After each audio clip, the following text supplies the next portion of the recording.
ଏବଂ ଉତ୍ତମ ଲୋକ।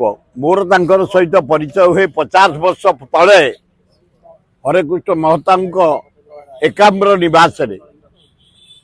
ହଠାତ୍ ମୁଁ ବସିଛି, ମୋତେ କହିଲେ ସୁର ବାବୁ, ମୁଁ ଡକ୍ଟର ଦେବେନ୍ଦ୍ର ପ୍ରଧାନ ଡାକ୍ତର ଅଛି, ଏବଂ ଘନିଷ୍ଠତା ଆମର ବଢ଼ିଲା।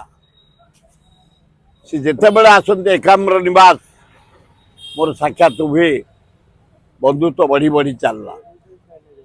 ଏବଂ ଜଣେ ସୁସଂଗଠକ ଥିଲେ, ବିଜେପିର ମୂଳଦୁଆ ସେ, ଗୋଟେ ମଣ୍ଡଳ ସଭାପତିରୁ state minister government of India ଦାୟିତ୍ୱରେ ସେ ଥିଲେ। ଭାରି ସୁନାମ ଅର୍ଜନ କରିଥିଲେ। ସରଳ ଲୋକ, ଜମିଦାର ଲୋକ, ଖ୍ୟାତି ସମ୍ପନ୍ନ ଲୋକ। ତାଙ୍କର କାଲି 11କୁ ମୁଁ ଯାଇଥିଲି। ତାଙ୍କ ପୁଅ ଧର୍ମେନ୍ଦ୍ର ପ୍ରଧାନ ଭାରତ ବର୍ଷରେ ବହୁ ସୁନାମ ଅର୍ଜନ କରିଛନ୍ତି।